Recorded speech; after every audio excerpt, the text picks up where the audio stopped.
We lost this race in 2021. With all due respect and admiration to the Democratic leadership, things really, truly need to change. The Harris campaign, it sounds like, just missed it. I do fault the Biden White House for a complete failure. It's really extraordinary what's happened in this country. The economic... The entire liberal mainstream media has turned against the Democrat Party. Watch this entire CNN panel comprised of people who, just a short time ago, were unable to call out any wrongdoings by the Democrat Party, do a complete 180 and just wreck them.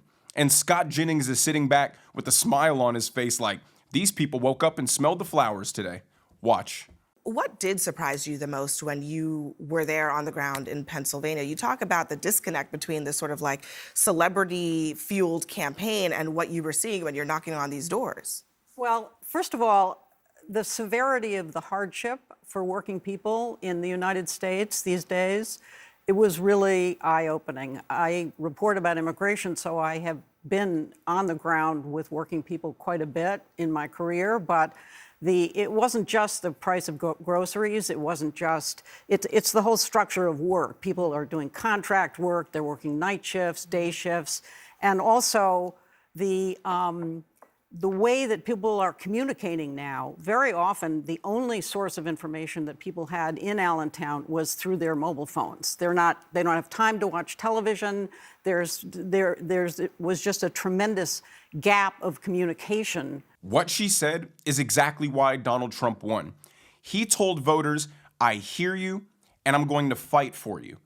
Democrats told voters, this is what we find important, and this is what you need to find important too, and disregard anything else that you're telling us. This is our agenda, now get with it. They refused to acknowledge that the economy wasn't working for the majority of people. They refused to acknowledge that inflation was crushing working class families because everything was getting ridiculously expensive. They refused to acknowledge that the border was an actual crisis and called anyone racist for pointing it out. Now, whoever ran after Joe Biden was certainly going to have a deep hole to get themselves out of.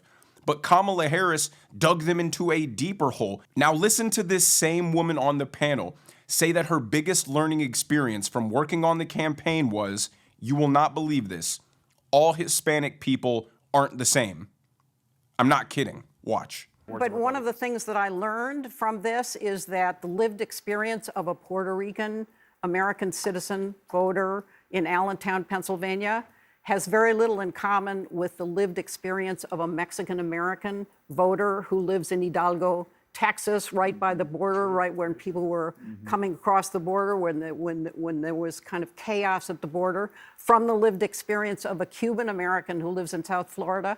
These experiences, there's very little in common, and the lived experience of a Latino in Las Vegas, Nevada. That's part of the problem. Also, people they put all Latinos together, but they're very diverse. Very diverse. This is very diverse, Yeah, and so that would be the first point that I would make. That right there is the problem with woke identity politics. They are extremely racist. You can't just lump everybody of a similar ethnicity and skin color into one group and assume they think and behave all the same. And that is all the Democrat Party does, is they lump people into groups based off of race or gender, and then they assume things about those groups and apply it to every member in that category. Quite literally, judging people based on their skin color and not the contents of their character. The opposite of what Martin Luther King said. And that is now standard practice in the Democrat Party. And it keeps getting worse. Watch the host of the panel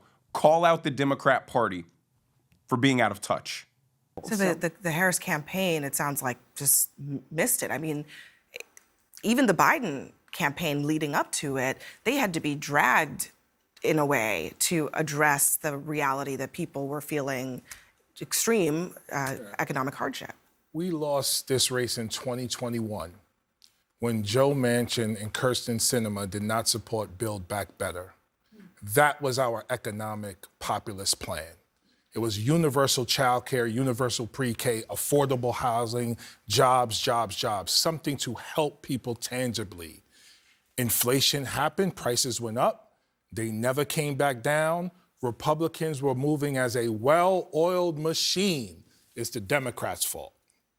Democrats, Democrats, Democrats. We never had a response. We never recovered. Biden, in my opinion, should have decided in 2022 not to run for re-election.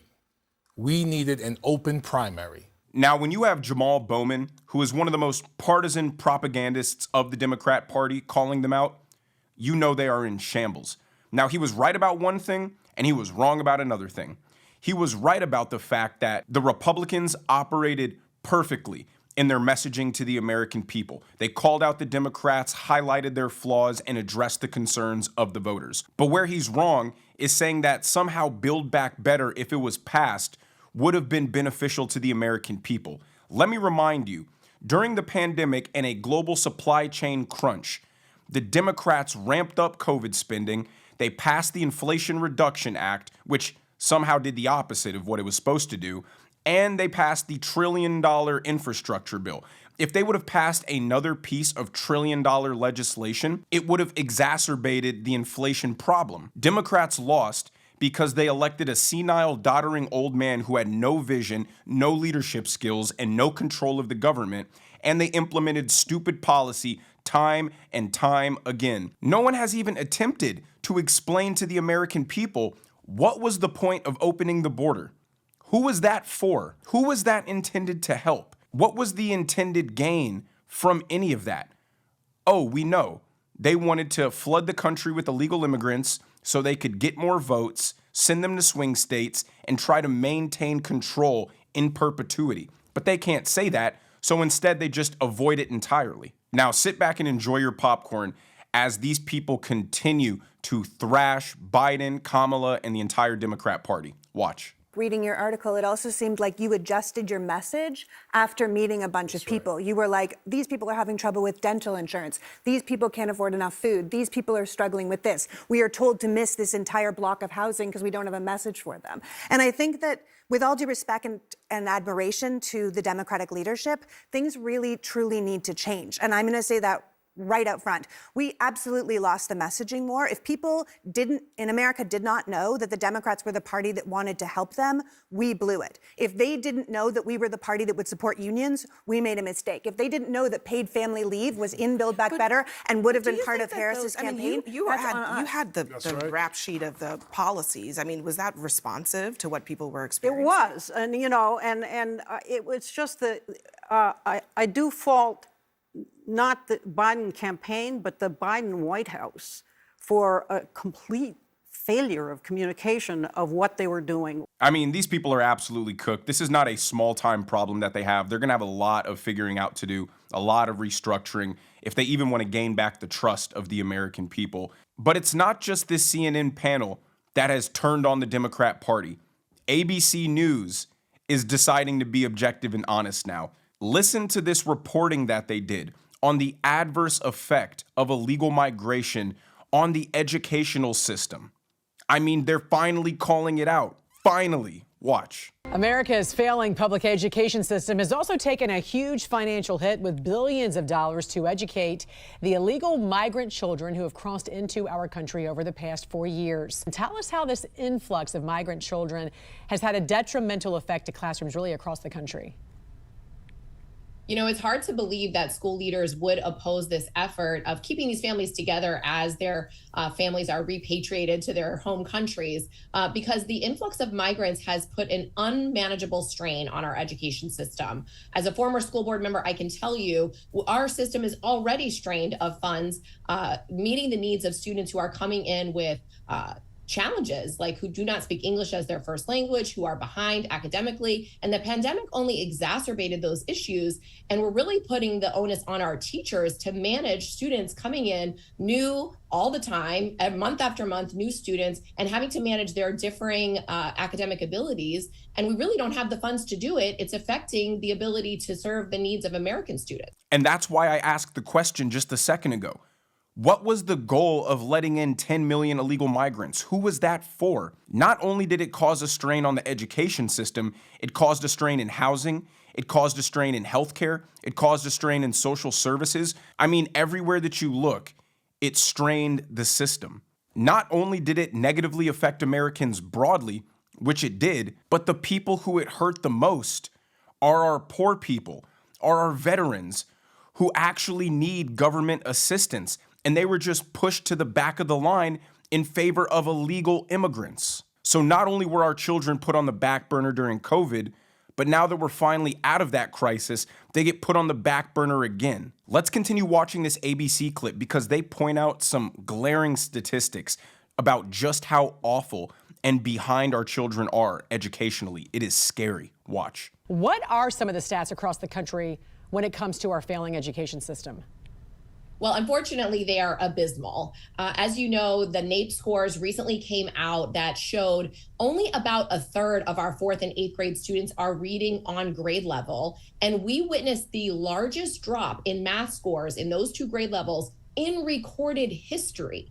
Now, we are really falling behind when it comes to the global competition of academic performance, and this is not helping matters at all. You look at a place like Baltimore, where 40% of the high schools have exactly 0 students who are performing on grade level, who can read proficiently according to the NAEP and according to scores. And then states like Massachusetts that are actually removing their high school exam. So we don't even know how those students are going to perform. Yeah. That is the policy route that these people chose, was put Americans on the back burner. They did it for working Americans, and they did it for our children as well, too. Put them on the back burner and prioritize illegals who are breaking into our country. So while most of the liberal mainstream media might be waking up and coming to their senses, Joy Reid over at MSNBC is refusing to have any common sense. I think she just lives in the realm of delusion because it makes her feel better about her disastrous life choices and being a 50-something-year-old woman with no kids, no family, no husband, and just a miserable person overall. Watch. But I have got to say that it is strange to watch an almost united public, left and right, use this tragedy to go off on big business and cold-hearted insurance companies. When a majority of Americans just elected a billionaire backed by the world's richest billionaire, who he's now appointed along with a near billionaire to run the country and slash the budget, plus a cabinet full of a half a dozen other billionaires whose collective goal is to slash spending on everything the government does for ordinary Americans and cut taxes on billionaires and big businesses, aka themselves. What she doesn't understand is people don't hate billionaires. We hate the billionaires who want to play this globalist elite control the population game. Elon Musk is not that. Vivek Ramaswamy is not that. These are billionaires who are actually fighting for freedom, for free speech. Elon Musk spent $44 billion and has probably lost half of it in Twitter's value or X's value just to give people an open platform where free speech exists. That's what we like to see from billionaires, and that's why so many people like him, despite him being the richest man in the world, as if that's some derogatory term that every person in America would not like to have for themselves. Now, if there is one thing that the left and the right can agree on, it's that this system in America does not work for regular people. But there are so many contradictions when it comes to what Americans want to actually do about it. For example, Americans frequently say they want their government to be run like a business. It's one of the most common things that you hear on the campaign trail. And at least nominally, if you ask people who voted for Trump why they did it, they will say it's because he's a businessman or that they had more money when he was president. And they think that he will help the economy and make eggs and other things cost less. Not to mention the fact that the policies Trump voters heavily favor, mass deportation, tariffs, will also make everything cost more and likely create an economic disaster for the U.S. She thinks she's so smart, but she's actually just a complete idiot. And she highlights it every time she opens her mouth. Yes, we want the government to be run like a business. You know why? Because you have to be profitable or at very least break even. So we're not taking out trillions of dollars in debt every single year. And then those interest payments end up representing a larger portion of the budget every single year, which requires you to take out more debt. And it's just a negative death spiral.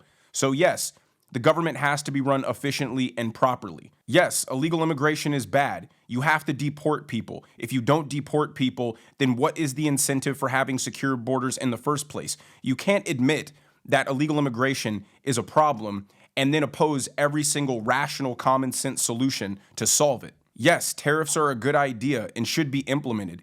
You can't allow China to undercut our entire manufacturing base by producing the cheapest goods because they use slave labor and putting entire industries out of business, losing Americans' jobs. That's why MSNBC's ratings are down over 50%, because people don't want to hear the delusion anymore. They want common sense solutions. And as long as these people like Joy Reid are just going to continue to appeal to the very far radical left of their party because it makes them feel virtuous and kind, they're going to keep losing the support of the potential people in the middle that they could get back to their party. But let me know what you guys think down in the comments section below. Was that not Scott Jennings' easiest day at the table at CNN? I mean, they all said the common sense stuff for him, so all he had to do was sit back and smile and have a good time.